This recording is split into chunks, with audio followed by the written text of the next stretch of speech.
Hello and welcome all of you in the explained section of Indian Express. आज की explained section में there is an article which discusses that how can India ये जो 50% tariff Trump लगा रहे हैं, what Trump's tariff abuse teaches India, what we can learn from this tariff और करना क्या है, what should be the way forward. Now this article is very clear. ये article कह रहा है कि भी मिस्टर ट्रम्प के tariff 50% अगर होते हैं, so basically what is happening that mister Trump is putting जो इंडिया के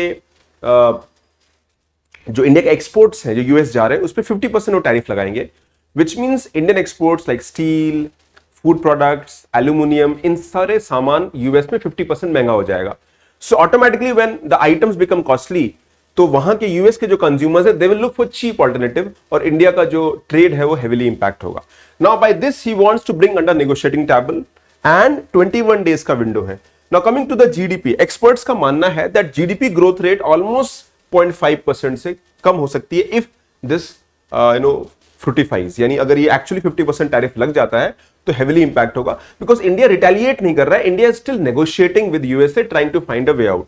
उनको लगता है कि भाई देयर इज एक बहुत कहावत है कि भाई आप जो बदतमीज है उससे लड़िए मत, उससे लॉजिक की बात मत करिए, wait for the time, let the temper cool down and then you can take a call.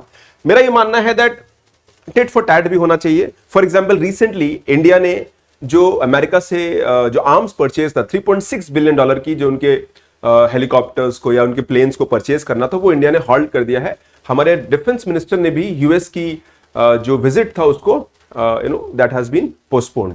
तो ये एक सिग्नल जा रहा है कि भाई it is that if you are going to hit us we will equally respond in equal measure. और विश्वास मानिए नुकसान दोनों का होगा, but will have to see how things go. Now coming to the reasons क्या क्या है हमारे यूएसए के पॉइंट ऑफ व्यू से. First, oil purchase from Russia. USA चाहता है कि हम ऑयल परचेज ना करें, और वहां के जो सिक्योरिटी एडवाइजर हैं या वहां के जो एक्सपर्ट्स हैं उनका कहना है कि भाई it is a national security issue, ये एक ट्रेड नहीं है. तो हमने ये पूछा कि भाई चाइना के साथ भी तो सेम हो रहा है, चाइना के साथ आप क्यों इजी हो या सिंपल हो. And for that he says नहीं, अभी इस इंडिया की बात करते हैं, let's talk about other countries later या बाद में. सो दीज एक यूएस की हिपोक्रेसी देखने को मिलती है. Second is sign trade agreement. पूरी कहानी इस ट्रेड एग्रीमेंट पे आ रही है. Trade agreement should be negotiate, हम ऐसा ट्रेड एग्रीमेंट नेगोशिएट करें यूएस को फेवरेबल रहे. And what does US want? US wants market access. India में मार्केट एक्सेस चाहिए. यूएस को यह पता है कि इंडियन आइटम्स का डिमांड यूएसए में अच्छा खासा है and Indian are doing good in terms of the exports. भारत के एक्सपोर्ट्स यूएस में अच्छा कर रहे हैं, तो इंडियंस को फायदा है. ऑलमोस्ट $45 बिलियन का ट्रेड सरप्लस है. बट इंडिया में वो चाहते हैं market access, agriculture, dairy, poultry, यानी इन एरियाज में एंटर करना चाहते हैं. दे वांट कि उनके जो जीएम क्रॉप्स हैं, वो जीएम क्रॉप्स में कॉर्न हो गया या दूसरे आइटम्स हैं, वो इंडिया में आए. Now when they come to India, how will they impact? India का जो ट्रेड है वो चीप इंपोर्ट अमेरिका का आके हमारे इन सेक्टर्स को हेविली इंपैक्ट करेगा. सो ये एक चैलेंज हो सकता है. ऑल्सो दिस सेक्टर जो है, आप ये कह सकते हैं, ये सेक्टर ऑटोमेटिकली आपके इंडिया के लाइवलीहुड से जुड़ा हुआ है. Bharat almost 10 crore dairy people involve in the dairy and 43% यानी almost half of the man force जो भारत का है, लेबर फोर्स है, वर्क फोर्स है, वो इन पे डिपेंडेंट है. एंड ये सेक्टर इंपैक्ट नहीं हो सकते हैं, और इसीलिए हमारे प्राइम मिनिस्टर साहब ने कहा है that we can not allow this to happen, because हमें अपने फार्मर्स और अपने डेयरी वालों को इंटरेस्ट को प्रोटेक्ट करना है.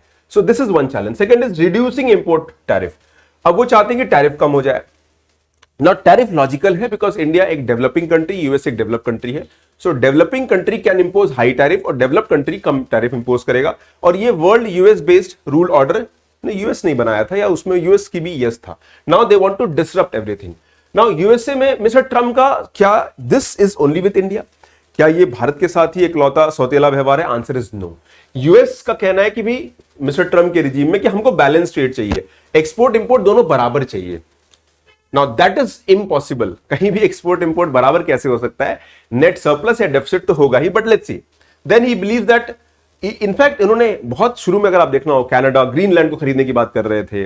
कनाडा को कह रहे थे Canada should become 51st state of America. मतलब कभी कभी ये लगता है कि एक कॉमन सेंस शायद लैक करता है, या फिर आप एक अलग दुनिया में है. You don't even aware of the, you not even aware of the ground realities की चीजें कैसी हैं, कैसे ग्लोब ट्रेड चलता है, कैसे बिजनेस चलता है.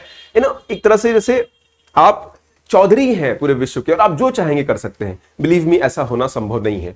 सो ऑन फ्रेंडली नेशंस इन्होंने टैरिफ फ्रेंडली नेशंस पे भी लगाया है, कनाडा, यूके, ऑस्ट्रेलिया।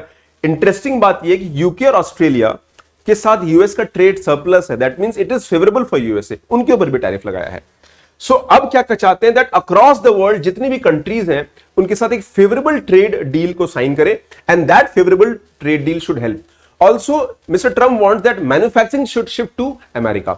और एक और इसमें इंटरेस्टिंग बात यह है कि अभी रिसेंटली टुडे इटसेल्फ एप्पल ने अनाउंस किया है कि they are going to invest $600 billion in America, और अमेरिका में वो end to end Apple products को बनाएंगे, उसकी मैन्युफैक्चरिंग करेंगे, R&D करेंगे। बट एक बहुत सिंपल सी बात है, ये जो कैप्ड टेक कंपनीज हैं इनका लेबर एम्प्लॉयमेंट बहुत लिमिटेड है, because they are using technology, AI, automation, काफी कुछ यूज कर रहे हैं।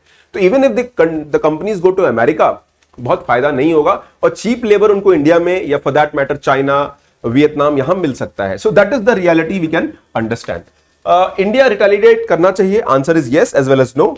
इंडिया रिटेलिएट करेगा, कैसे करेगा? इंडिया भी हाई टैरिफ लगा देगा यूएस के एक्सपोर्ट्स पर। Now for that Indian item, Indians को वो सामान महंगा होगा, तो tariff will actually punish Indian consumers.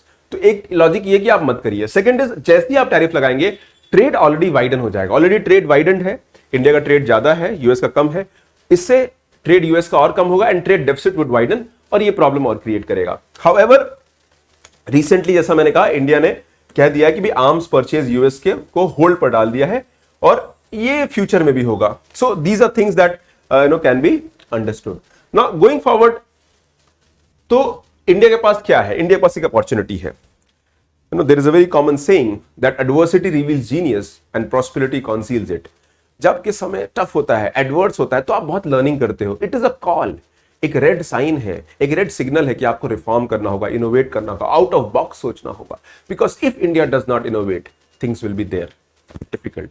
Ease of doing business करिए, आप स्किलिंग पर वर्क करिए, try to modernise the companies, और उस पर काम हो रहा है, ऐसा नहीं कि नहीं हो रहा है। इंडिया आज असेंबलिंग में अच्छा कर रहा है, India is exporting in many areas, but again a lot will depend on कि कितने अच्छे से इंडिया इसको स्ट्रीमलाइन कर पाता है। Real damage in terms of livelihood and employment, Bharat में जीडीपी का लॉस से ज्यादा डैमेज होगा आपकी इकोनॉमी को, आपको इंपैक्ट होगा आपकी एम्प्लॉयमेंट को, लाइवलीहुड को। So this is where India will have to understand, and way forward दो तरीका है। शॉर्ट टर्म में आप डैमेज को लिमिट करिए, नेगोशिएट करिए, you have 21 days of window, and will this tariff happen, कैसे होगा ये टाइम बताएगा।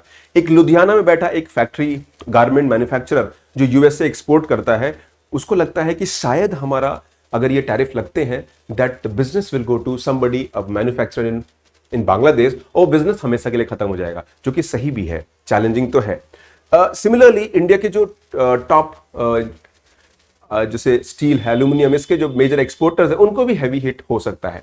बट अभी आप एक निगोशिएट करिए डील को, बिकॉज कहीं ना कहीं बीच का रास्ता है। इट इज अबाउट सेइंग कि भाई हमें आप 10 रुपए दीजिए, बट आप 5 पे आप you find a middle way out, एक मध्यम मार्ग फॉलो करते हैं। That is how the deal happens. Long term में you have to innovate, rigorous होना पड़ेगा, आपको रिफॉर्म्स करना होगा। Factor market means land, labour, capital, entrepreneurship, आपको इनोवेट करना होगा, आउट ऑफ बॉक्स सोचना होगा। स्पेशली जो इंडिया का वीक एरिया है, manufacturing, agriculture, these areas require significant reforms. Second is augment India's infrastructure, इसको अच्छा करिए। ऑलरेडी इस पे इंडिया अच्छा कर रही है, road, highway, port, irrigation facilities, connectivity, logistic sector, इस पर काम करिए।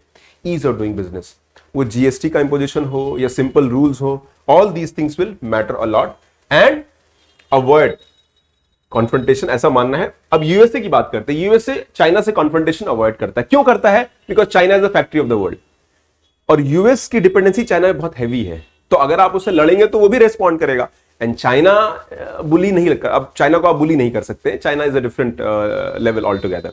इंडिया भी नहीं हो रहा है, but still there is a difference. China और यूएस काफी क्लोज है इन टर्म्स ऑफ ट्रेड, मतलब जीडीपी थोड़ा सा ही फर्क है। That means China is almost there, अगले 10 साल में यूएस को सरपास कर देगा। So factory to the world है, तो यहां पर यूएसए से के साथ चाइना को नेगोशिएट करने पे इतना पुश नहीं कर रहा है।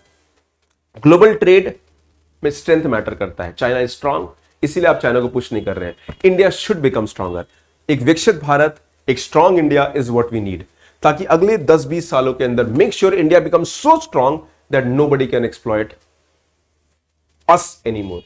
There is a very common, a very famous saying by APJ Abdul Kalam, उनका कहना था strength respect strength. So India should become strong and that strength will come from being strong.